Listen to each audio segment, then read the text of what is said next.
In a recent Bloomberg survey of 55 economists, the survey suggests that 50 economists are predicting that the US GDP will recover and maintain positively into the third quarter.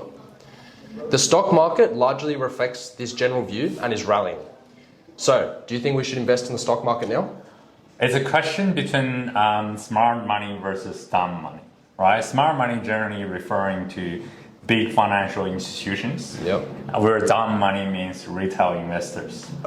To look closely into the July rally of the stock market more than 10%, you got to look into a few different factors in the stock market. The indicators like the trading volume, especially, and who is behind this recent rally, right? There's a reason for the rally, because the market believes the worst is over, and they think the Fed rate hike cycle is about to finish. They think it's going to get better. Potentially. At least it's not as bad as they predicted. Going forward, whether or not the market has priced in all the relevant information or correct information into this current rally, we have to wait and see. Last time they were wrong. The majority of economists still predicted that it was going to maintain, if not grow, and those small few of economists got it right, and it looks like potentially they might get it right again. I think the main factor why the market behaved like this in the recent weeks is because the unemployment rate in US is so low. So they feel very optimistic about the future. The fact is, some people may argue, if you saying this is a technical recession, but how come the unemployment rate is so low? This is a conflict with each other, those two data. But again, I believe this is just a dead cat bounce in the stock market. There's a few reasons for it. Firstly, we still have high inflation in the US, or everywhere, locally as well. Number two, I don't think the Fed will stop rate hike in the next few months. I think they will continue to at least by mid of 2023. They have to reduce the inflation rate by a dramatic amount. So currently it's ridiculous amount, right? 9.1%. It's pretty much 3 times what it's targeted at. It will be interesting to see next week's new figure what be like. But I don't think it will be anything below 8%. I think it will stay above 8%. Right?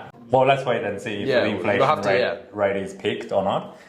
Then number 3 is I think most of the SP 500 companies, they already start to reduce their workforce. They stop hiring, starting to cutting jobs. Because although they had a better than expected earnings season, but better result is still better result. Right? It's better than the worst, but it's still bad. They are prepared for this upcoming possible recession. And small businesses are already being hit pretty hard. They're cutting costs drastically across the board. So you will potentially see that employment rate will go up. Number 4, you're looking at consumer confidence is going low. People are constrained with their high living expenses.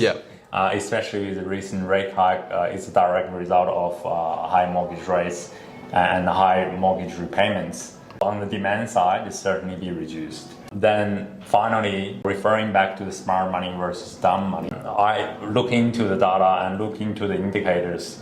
The recent rally was driven by dumb money. Can't wait to get into the stock market and make a fortune. Smart money are still waiting for the perfect moment to get in. The majority of them are not back to the market just yet.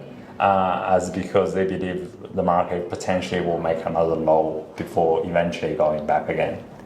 So we shouldn't invest in the market then? Well, we should wait and see. If you really want to get into the market, you can play some small bets, but don't go all in. Watch where the smart money is going. The smart money always buy from low and sell at high.